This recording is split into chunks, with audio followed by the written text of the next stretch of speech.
C'est à ce travail. Moi, je pense que le fait que vous ayez songé à faire un documentaire sur ce que est en train de faire l'Afrique et comment elle se mobilise l'Afrique pour faire en sorte que cette année 2010 soit réellement l'année de la paix, je dois dire qu'en ce qui concerne l'Algérie, la décision qui a été prise à Sirte en août, le 31 août 2009, c'était un jour donc avant le 1er septembre, coïncidait avec la fin du deuxième festival panafricain de la culture en Algérie.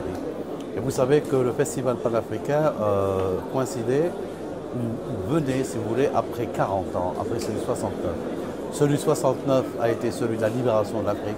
Celui de 2009 a été celui de la Renaissance africaine.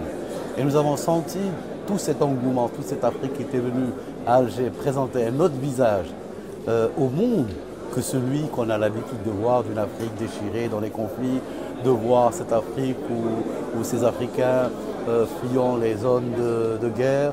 On a montré une autre image d'une Afrique qui a sa culture, qui a ses racines, qui a notre visage, qu'elle veut être partie prenante de l'universalisme et de l'universalité. Donc l'année a été choisie et comme je disais, ça coïncidait avec ce deuxième festival panafricain qui, lui, portait sur le thème de la Renaissance et du renouveau africain.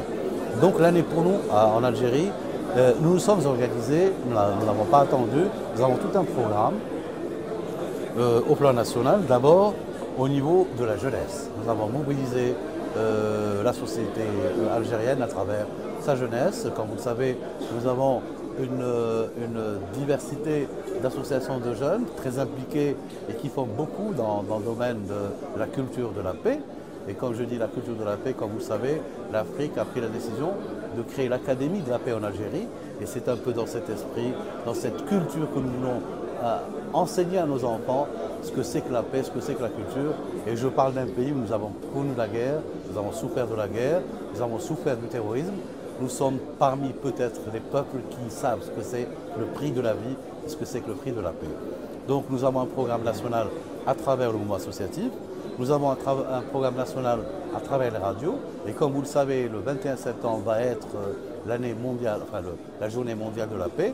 Nous avons toute une série d'activités qui sont préparées par le gouvernement algérien, par les médias algériens. Il y aura une journée Afrique, une journée paix à travers les radios algériennes. Nous en avons des radios nationales. Nous avons un réseau de radios locales. Donc elles vont consacrer cette journée à la paix. Je dirais qu'en consacrant cette journée à la paix, on n'est pas loin également du 50e anniversaire de la déclaration portant octroi d'indépendance aux peuples et aux pays coloniaux, la résolution 1514, auquel beaucoup de nos peuples y doivent. Nous sommes tous quelque part les enfants de la 1514. Donc cette année va être l'année de la paix, ça va être également l'année de la célébration du 50e anniversaire de la 1514. Nous allons également, à l'occasion du 21 septembre, et mettre un terme. Nous avons beaucoup de troupes théâtrales et artistiques qui préparent à leur manière cette journée à travers une thématique autour de la paix.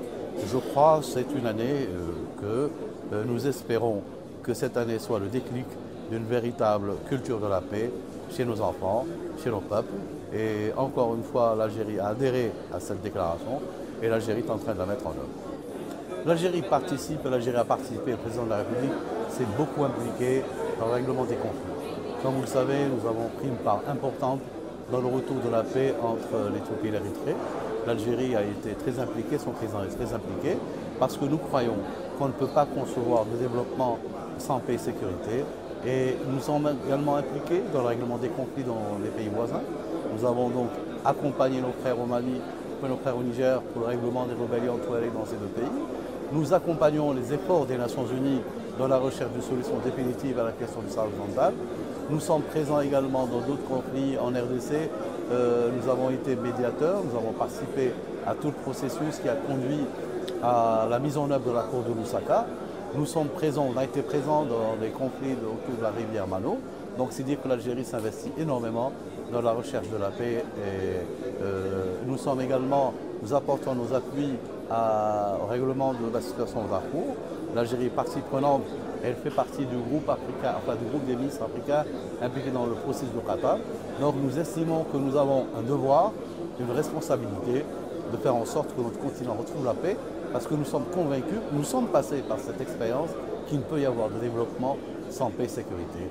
Et nous devons apprendre à nos enfants la culture de la paix pour que définitivement elle s'installe dans nos cœurs et elle s'installe dans nos esprits. Et un message d'espoir pour les populations très affectées par les conflits, pour leur donner un espoir et croire en cette déclaration, cette décision des chefs d'État. Moi je pense que la paix en elle-même est un grand espoir. Il n'y a pas un individu sur Terre qui ne pense pas vivre en paix, vivre paisiblement, parce que ce n'est qu'en paix et quand on est dans une situation d'une vie paisible qu'on peut s'épanouir et qu'on peut réellement avancer.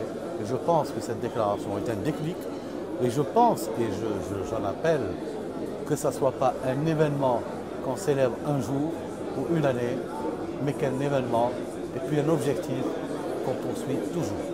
Il faut que nous bannissions définitivement les guerres de chez nous et que nous inscrivions dans une autre logique de paix, de fraternité et de solidarité, parce qu'il y a dans cela, dans ce monde d'aujourd'hui, où on peut évoluer. C'est mon espoir pour l'Afrique et je suis une nation très optimiste et je crois qu'au pessimisme de la raison, il faut toujours répondre par l'optimisme de la volonté.